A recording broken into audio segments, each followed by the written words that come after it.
of 20 Questions With. Today's special guest is going to be Lou from Sick of It All. For those of you that don't know me, my name is Erin Miklo, and I host a show on YouTube where I interview bands, cover their live sets, and do festival recaps. So let's bring Lou on. Let's see if he's in here.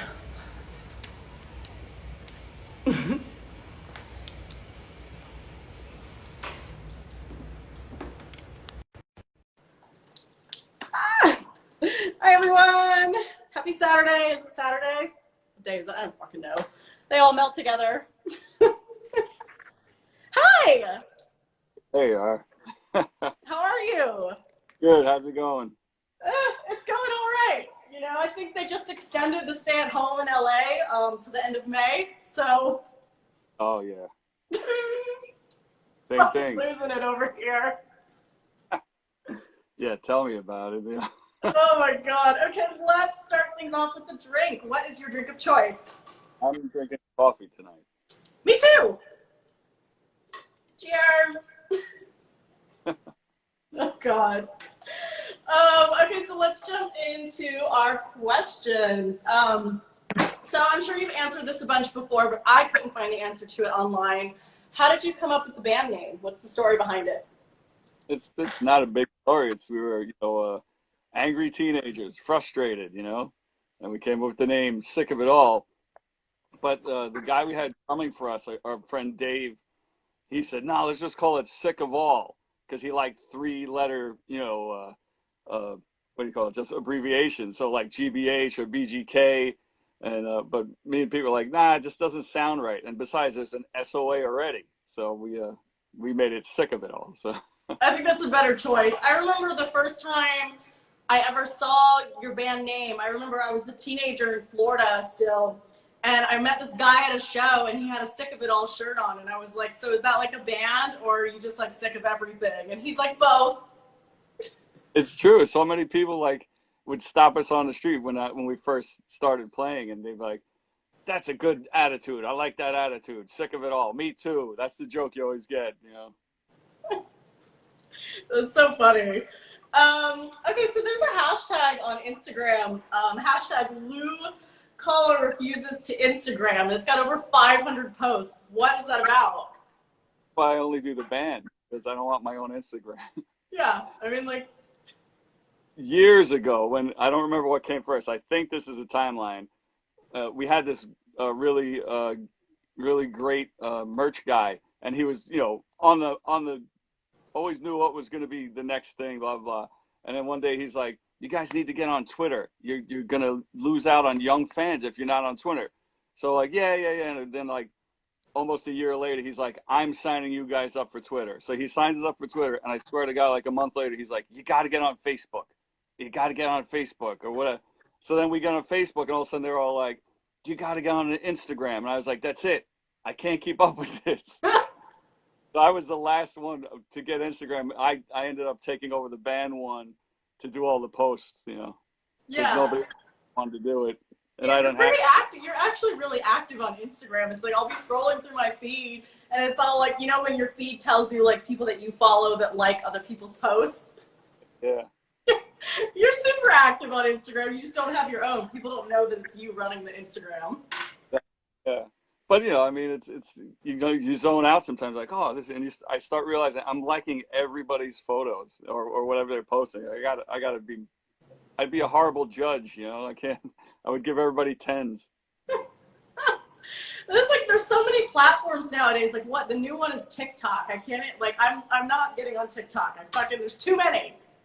My daughter put it on my phone, and because she's too young to have her own, phone and go, and it's not an account. We just have the app, and she watches all these, and learns these dances and stuff.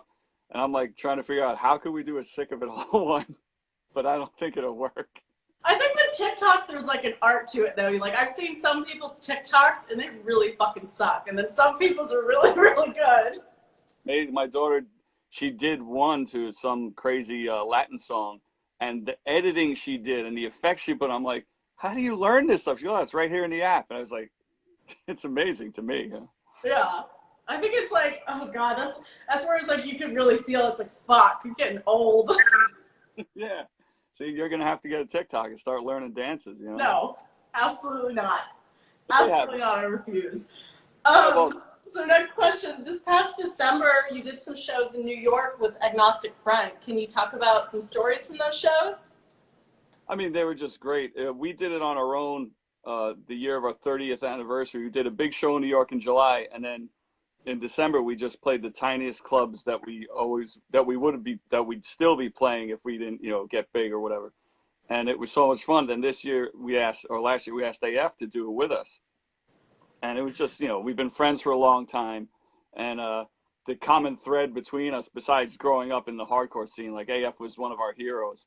Uh, Craig played in Agnostic Front before he joined us, and it was good because then we were all giving him, a hard time. He was the common thread, but we gave him the hard time the whole tour, so it was good. And then we were supposed to be on tour right now with Agnostic Front, but because of the virus, and that was good. It was going to be the East Coast now, and then in September we were supposed to do the West Coast. As far as we know, those dates are still on the East Coast ones have been moved to August. But if it's going to happen, I really don't know.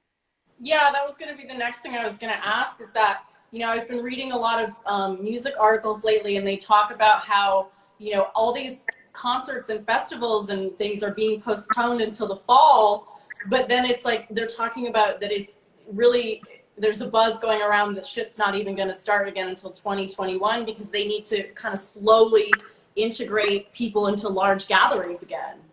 I mean, even if it does start, what are they going to do? They're not going to let in a full crowd. I mean, look at, they're separating people in restaurants and in barbershops or whatever. How are they going to keep people 6 feet away apart at a show? It's going to be really boring, and it's going to cut down the capacity by more than half. And Yeah, and then it's like also, aside from that too, it's just like, everything can't happen all at one time in the fall either. It's like I was speaking to a friend of mine today, and he was saying that certain clubs now they can cherry pick because, like, say everybody's pushing their shows to November or even January, and the club's got 45 days. They can wait for who's the hottest band. They get the room. That's what it's going to be like. A friend of mine who works in for Live Nation in Australia, they're not doing any shows till 2021. yeah. I mean, I feel like a lot of people are still holding off, hoping that they won't have to postpone things further. Like there's certain festivals, like a lot of the European festivals too, they don't have it as bad as we do here in America with the virus. So they're like hoping to do it, but then it's like all those American bands that they had on the bills. It's like, well, they're maybe not going to be coming.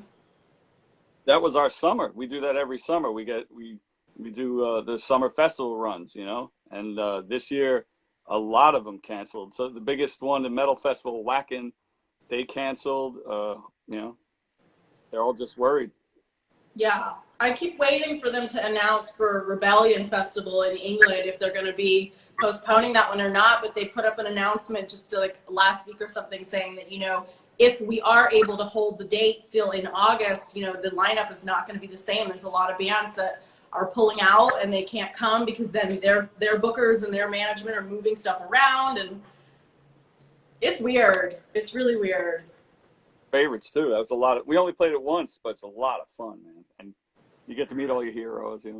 I know it's overwhelming. There's like too many people there. It's like there's too much to do, too many fucking people. But that's one of my favorite festivals now. They've always treated me really well, and just everybody there is really, really kind.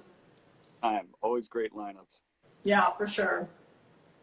So for you, what is the New York hardcore scene about? What does it represent? It seems like it's such like a tight knit thing, and it's its own entity. It is its own entity. And that's the beauty of it. It is like a family, and it's like we try to carry that and expose that to the world. That's when we started to travel the world. That's the New York hardcore we wanted to show. It's not just burly guys in tattoos. It was more of a family thing. That's what, when we got into it, that's what drew us to it. Because I tell this story all the time. My first hardcore show was Corrosion of Conformity, and then the next week was Agnostic Front returning home from Victim in Pain tour, and I went in, I had long hair, I had a Motorhead jacket, you know, that I had made. And I'm standing there, and this skinhead guy comes up and he goes like, "Oh, you like Agnostic Front?" I go, "Yeah, I got Victim in Pain. I love it, blah, blah, blah." He goes, "Ah, it's great. That's great." And he walks, it was Vinny Stigma, walked on stage, started playing. I'm like, that didn't happen to me when I went to see Black Sabbath. You know, that happened here. And I just felt like, wow, I can hang out here and talk to the bands, and it was great, you know? Yeah, I like all the hardcore bands. I'm getting to know all you guys, and you guys are all so super nice. Even though you're like kind of like tough guys, you're really, really, you know, like you're some of the nicest people. Like you and Agnostic Front. So for you, kind of, what you know, how is that for you? Like the persona of being this tough guy, where it's like you're beating the shit out of people, but then you're also doing shit like fostering dogs. Well, the thing was, it was the image. Like, New York hardcore started where it started downtown. You know, a lot of those guys lived in squats and all that, so they had to be tough. You know, we came from Queens. We lived with our, you know, in our family's house till we were a certain age and moved out. So we never lived in squats. But that's why I never tried to put on a tough persona. You know, but growing up in that scene, you get, you know, a little bit of an edge. Real tough guys don't boast about it. They're not a cartoon. You know, you just know it when you see him. Like, oh, he's not. Don't mess with that. They could be nice and the most played guy in the world, but don't mess with them. And the Yeah. bad thing, once a scene expands, like New York hardcore when it exploded in the '90s, uh, it starts. People get attached just to the image. Like they saw the Cro-Mag, they saw the way Agnostic Front looks, and everybody went to the gym and got tattoos and thought, you know, and they saw slam dancing and thought it was like, oh, I got to knock people down. No. People dance really funny at hardcore shows. The last one I was at one in New Jersey a couple years ago, and like I was just watching from the balcony the people dancing.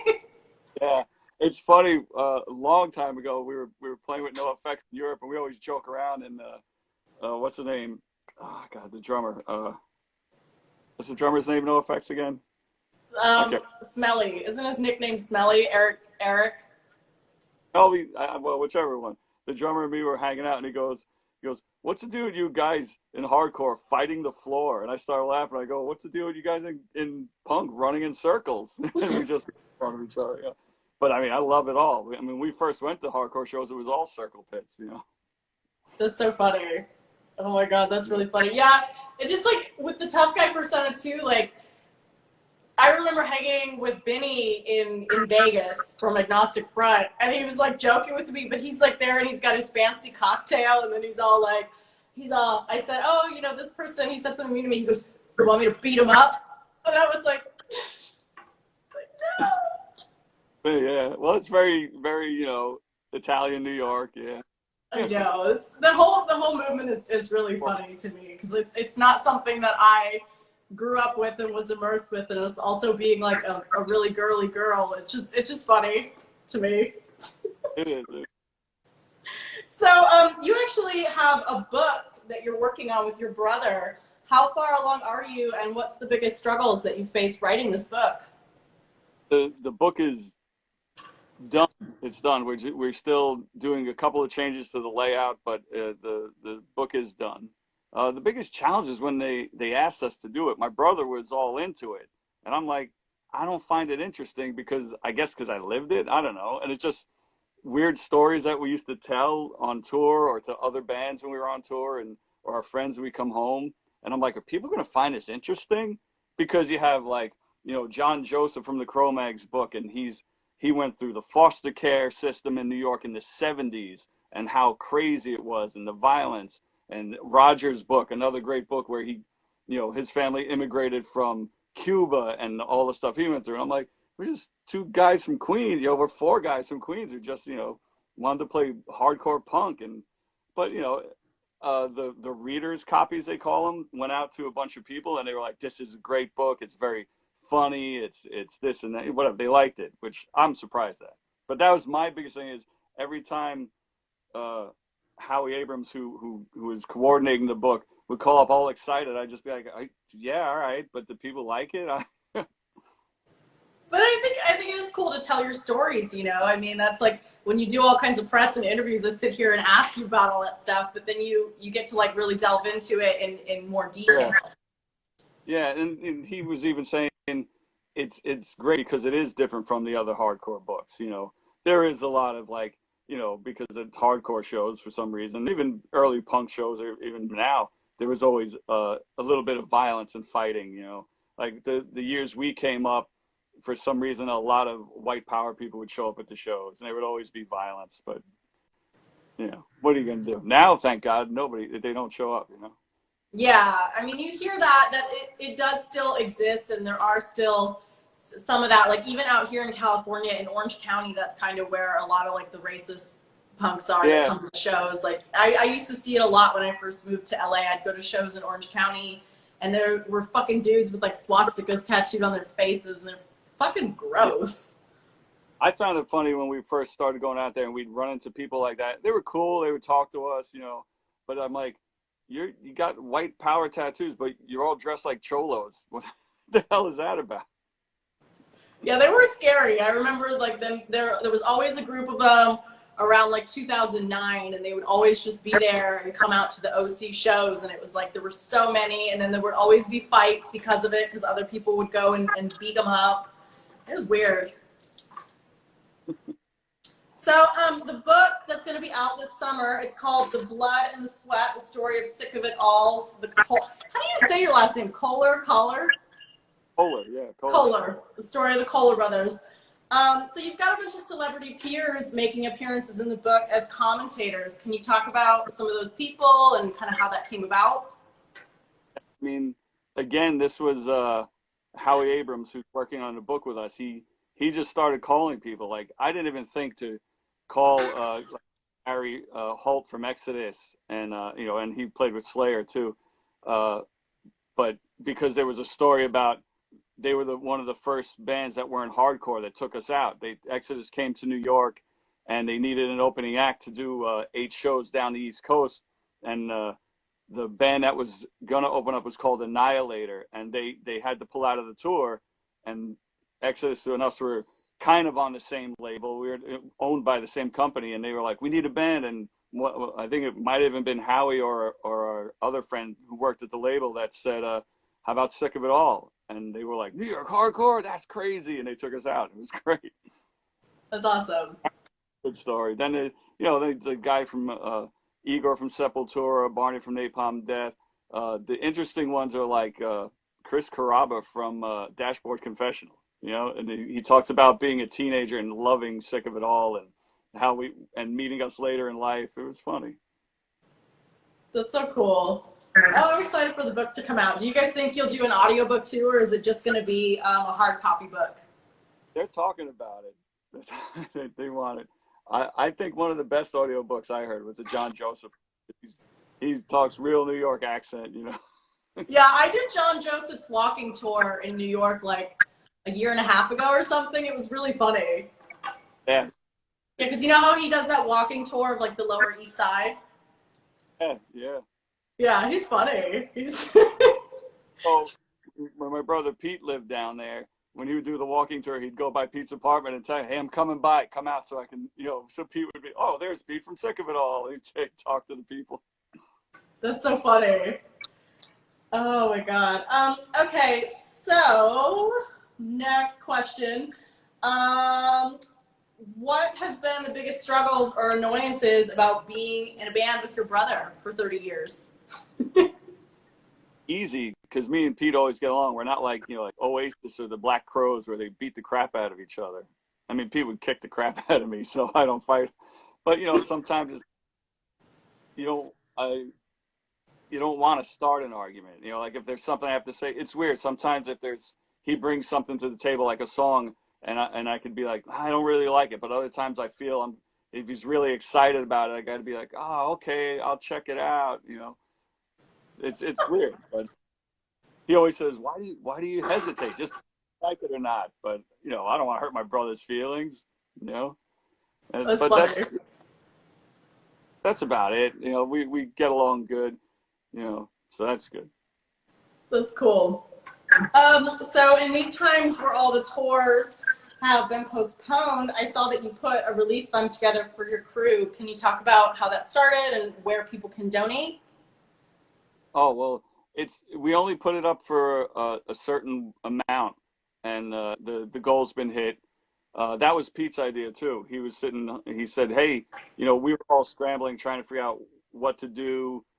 There's a lot of good charities that musicians can get grants from, so we were all doing that." And Pete was like, "What about the road crews?" And I know there's several companies and people trying to work on that. Our manager is involved at one of the companies with other people who put on big tours to help not just road crews but stage hands and all that. It's not set up yet, but they're still working on it.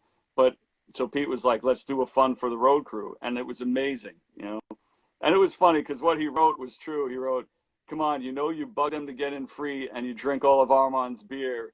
So why don't you donate?" And so many people, and I was really happy that a lot of people that we always get in free to shows, they donated. They donated a lot. So that was great. AF's doing one now too, where you can buy an Agnostic Front crew shirt, and the money goes all to their road crew. Yeah, a lot of bands are doing that because it's like, yeah, the bands can still kind of make money through merch sales and through like streaming and album sales. But like without those shows, the people that help make the shows a reality don't have any income. Yeah, and most of them either work as stagehands when they're off of tour, or sound men, or they all work in bars, and none of that's open, nothing. So I mean, there's still, you could even just Google online about helping out stagehands or road crew, and several charities come up, which is great. Everybody needs it, and the same thing for bands. If you can't donate, or if you don't want to buy merch or whatever, there are musicians relief fund and other ones that you can look up online and donate to them. Yeah, for sure. I mean, it is ridiculous. It's like, sure, thanks government. The $1,200 stimulus check was nice, but when you live in these big cities like we do, it's like, that's not even half of my fucking rent. Cool. Exactly. Exactly. It's like, thank you for that. That's gonna cover like about nothing, but thanks. And I mean, not to make it a big political thing, but I mean, look at what they're giving to the corporations. It's like what, 100 times the amount, or 10,000 times the amount.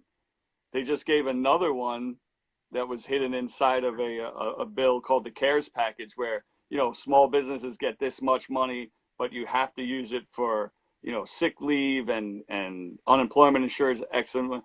But they hid in that the corporations get another billion, and they can do what they want with it. They don't have to pass it on to the workers. It's just weird. It's fucking stupid. I was having a chat with my girlfriend today about it, and she's like, it's really funny, all of these Republicans that are like anti-socialist movement, and then they're like, where's my stimulus check? It's so ironic because they're the ones getting, even though their companies are making billions of dollars, they're getting the most tax breaks. They're getting all the subsidies. But what are you gonna, that's why you got to keep trying to get them out. Even though I know it's two-party system, but whatever. It's fucking stupid. It's dumb. Okay, so you actually, speaking of merch, you guys did just release a shit ton of new merch, probably for the tours that you were supposed to be doing, that you're not. So how did you come up with the merch designs? Like, what's your process when you're sitting down to like come up with new designs? Sometimes our mind has a bunch of go-to artists, or our manager has a couple too. A lot of people just submit stuff, but if one of us has a certain idea, we'll send it to an artist that we work with a couple of times. But I mean, people submit all the time, and once in a while we'll get some real great ones. And Yeah. that's all. That helps. It definitely helps. And yeah, this was all the merch that was going to be on the tours for the whole summer. So hopefully people seem to like it. It's doing really well. Did you already order the quantities, like ordering quantities for the anticipation of touring, or? Oh, we were in the process. Luckily, it wasn't. The good part is that this happened. The lockdown and all this happened far enough where we didn't order a ton of it. So that's why they're all taking the orders that come in. They're printing the amount that we need. So it's not like an overstock at the warehouse. That would suck so bad if you just had like, you know, a summer's tour worth of merch and then it's like, well, just sitting there. Yeah. oh God. So people can buy your merch at allinmerch.com, ALLIN merch.com, and then where else? Allinmerch.com, and then the Euro store is just that, eustore.sickofitall.com. Cool. So what is the most embarrassing thing that's ever happened to you at a show or on tour? Oh my God. I've done a couple. Nothing really. I get embarrassed. Like, I remember one time it was the first, what they called the Hardcore Super Bowl, the first one they ever did in New York, the first time it ever happened. We were having a great set. It was going, place is going wild, you know. And then in the middle of the song, this guy, the lighting guy, made the stage pitch black, and I tripped over the monitor, and he turned the lights back on, and I was just sprawled out all across the stage. People are looking, what the hell happened? But we did this. We were on tour in Europe once, and we spent the day with this band, the band that was opening the show, and we recorded a song with them, and we did all this stuff. And then we're playing our set, and I go, Craig he goes, hey, dedicate the next song to the guys that we hung out with today. They go, what's the name of the band? And he goes, I don't know. And I thought I knew it because, so I go, they were called like Strength Reproach or Strength something. And I go, let's hear it for Deafness by Noise, which was a band we were playing with 2 days later that we're friends with. And everybody in the crowd just like, and of course, I didn't realize it. And then Armand's looking at me from the drums, like shaking his head. And I was like, oh no. The poor guy stands aside the stage, like all heartbroken. That sucks. Did you recover from it? Like, did you just say like, oh, just kidding. Their name is actually... No, I just turned around to start the song. And then when I got up, Armand goes, you know that's not the name of the band. But the singers almost look exactly alike. They were too short, you know. Both singers were stocky with no necks, you know. Oh my God, that's so embarrassing. I think, I'm not a musician, but I've done punk rock karaoke a couple times. I don't know if you know that band, but it's like their whole thing is you play, we sing, or you know what I mean. They play the instruments and you go up and do karaoke, and I'm not a fucking musician, so I didn't know that the things in the front were monitors. I thought they were like boxes to stand on, and I fucking put my foot on one of them and it tipped over, and I fell off the stage. Oh, yeah. And I fell onto the barricade and like bruised my ribs really badly. And my friend just like took me and shoved me back on the stage and was like, keep going. Oh, you kept going. Oh my God. Being a musician must be hard. I have a lot of respect for you guys. That's why I always make sure I go to sound check. I always put my foot on the monitor to see if it wiggles, if it moves, so I know not to go near it. We were doing a festival in Australia once, and it was like, this was years ago, it was Primus was headlining, and it was us and Primus, and in the middle of it was a surf fest. In the middle of our set, it started raining, and they put garbage bags over the monitors. And Craig, our bass player, he does this thing where he jumps up on the monitor and throws his bass in the air. And I'm watching him run to the monitor, and I'm like, that thing's a wet plastic bag. And he just slips right off of it and flies in the air, right out on his back. You know, 5,000 people in the rain on a beach, and they're just like, hey, it happens. It happens. That's fucking funny. There was like those one bloopers that Ra from Suicidal Tendency posted. And he posted those bloopers where it was like the guy in the band that kept throwing his guitar. And like one time he like spun it around and then it flew off the strap. And yeah, I can't remember his name. He played in Dillinger Escape Plan. And, okay. Oh, wild. He goes all the time. Ra also posted one where that guy stepped on the wheel of they had like a road case tilted sideways, and I guess he was going to step on a road case, but he stepped on the wheel and he just ate it. But he keeps on playing. I'm like, that's some good shit. That's kind of what you have to do. Like, you don't really want the show to stop, so you just kind of keep on going. You can't stop. But we were in England, and this time brother Pete, and you know, he's a maniac. He just moves and jumps all the time. And he slipped on a wet cord and fell down. And he just stopped. He went, stop, stop. And the whole band were like, what the hell's the matter with him? He goes, that's the first time in 20 years I ever fell on stage. You people are so lucky to see that. And the whole place just cheered. That is so funny. Oh my God. Have you Got guys ever had any serious injuries falling? You know, Craig rolled his ankle once that really bad. And one time, and it's weird, we were playing a show in Utah, and it was the beginning of a 2-week tour, and I didn't do anything wrong. I didn't jump. I just stepped back, and all of a sudden I had this terrible pain in my ankle. I didn't know what it was. So for like 5 days, I'm just riding with my leg up, and I went to the doctor. I finally he goes, yeah, you ruptured your Achilles tendon. I was like, how the hell did I do that? He goes, it's old. I hated it. Worst thing ever to be told. That's crazy. How did you recover from that? You just you just got to let it heal itself, you know? Yeah. I was talking to Roy Mayorga the other day, and he was telling me that when he had his stroke, it was, he got it from essentially like headbanging too much. Oh. That's like a real thing. I didn't know that. I know that loud music for over a long period of time, like years, they say it's the equivalent of being a heavyweight boxer and getting hit in the head. I laugh, but it's like I'm probably going to lose my memory. Oh no! You're going to be like a senile grandpa. Every once in a while, I recognize things. I'll think I'm still in a band, you know. Trying to organize people in the home. Let's go, get in the van. Oh my God, that's going to be a good sight. Grandpa Lou. Grandpa Lou, like 2050. Oh, great. So, what kind of activities have you been doing to stay busy in quarantine? I thought, you know, like I have all these friends that they're home from work too, and they're like, I watched this whole show today, and I watch it, and I got all these movies. I'm like, oh, I'm gonna watch these movies. No, I'm more busy now than before the quarantine.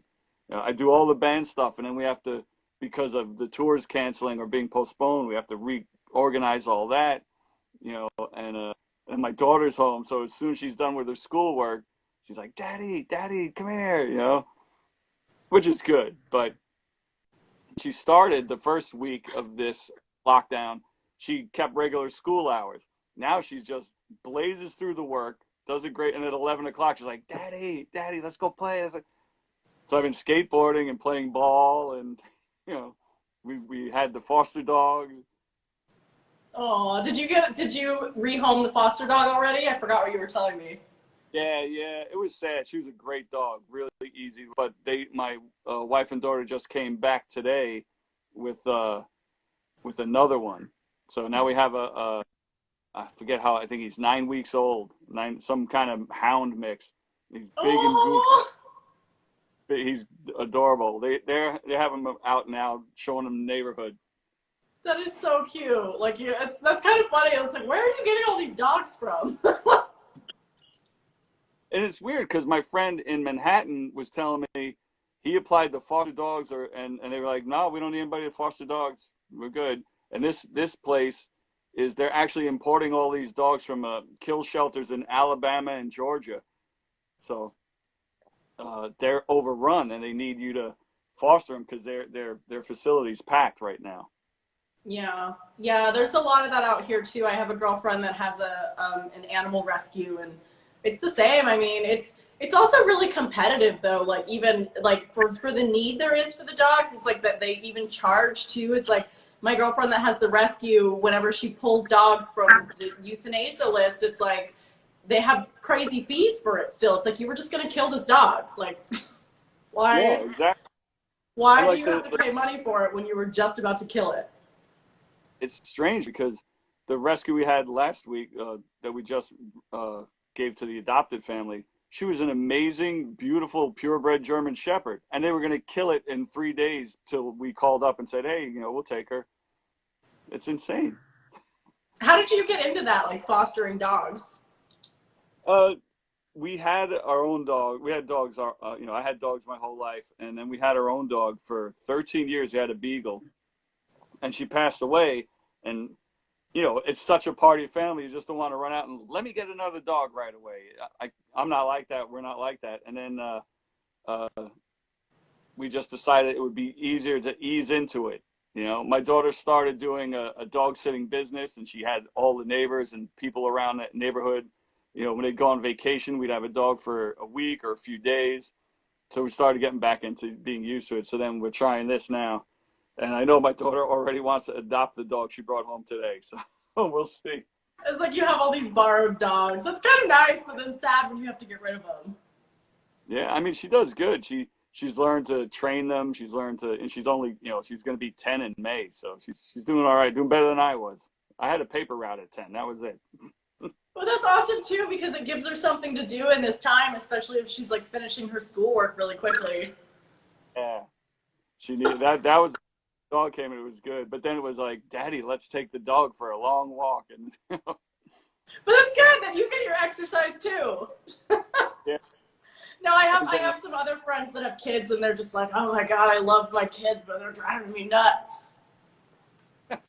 Nah, she's good. She is a little hyper sometimes, but that's all right. Well, I think kids get stir crazy in this too, you know? What'd you say? I said I think kids get stir crazy in these times too. They miss their friends and like their routines. Yeah, her best friend lives right across the street, and they can't see each other yet, you know? They just wave from the window. Yeah, they see each other across the street. They do, you know, like online hanging out, but it's not the same. No, it's awful. I did the same thing with my friend the other day. I drove down because a family member had passed away, and it's the most awful thing that you can't even hug each other, you know? Yeah. It's terrible. Yeah. It's like... And they want to open everything back up. Well, we'll see. Okay, so next question. What's the best bad decision you've ever made? Best bad mistake? Yeah, like the best bad decision you've ever made. Like, you know when you make a bad decision, but you're kind of happy about it. I think joining Sick of It All was the best bad bad decision, though. It was, you know, when I think it was when I used to work in this carpet factory, and I worked in the art department. And then my two managers were great, but the boss of the factory, he did not like people, you know, taking time off or doing it. So I said, I need 2 weeks off because my band got an offer to go with the Bad Brains. And my manager's like, we're cool with it. That's great. And then they went and they told the big boss, and he was like, let me talk to this kid. And I went into the place. This is 1989. I went into the office, and I didn't like him because he was very rude, always looking down on people. And he goes, well, you know, you're at a point in your life where you need to make a decision. You could work here and be like you know, whatever the two managers, Tony and whatever his name, or you can go out with your little band for 2 weeks and come home to no job. And I just looked at him and I thought, one of those guys, I think it was the Tony guy, told me he started when he was 17 and he's 40 now and he's only been manager for a year. Wow, I would kill myself. So I just said, all right. And I just walked out of his office and walked home. My dad thought it was a bad decision at the time. Yeah. But it turned out pretty good. I would say so, yeah. I mean, that would suck to still be working at a carpet factory. That would suck. Hey, okay, so what is your most useless skill? Oh, see, that's a hard one. I I don't know. I think it's the ability just to yell loud. It's a good skill, but it's kind of useless unless I'm on stage, you know. You know what you should do? You should make like a TikTok or a video. I don't know if you ever saw that guy on the internet, Bat Dad. Do you remember that guy? Yeah. You should do one that's like hardcore dad, where you just go. That's true. You should tell your daughter to make you a TikTok doing that, and you'll be like hardcore dad. I'll have to how to make it work. That'd be great.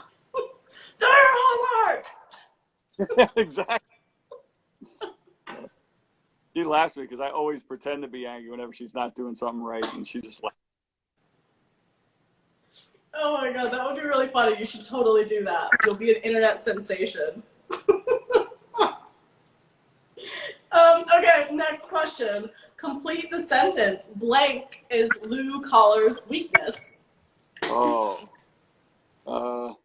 chocolate chip cookies, sweet. I like that. I don't like candy, you know. That's my weak. I shouldn't eat it, you know, because I don't want. I'm especially now because we're not on tour. I don't burn it off like every night. You know, we do an hour and plus set, and I burn it off like nothing. Now, it's you're not motivated to run around for an hour. Even with my daughter, it's not. It's not the energy we put out on stage. I'm gonna end up looking like a straw with a marble stuck in the middle of it.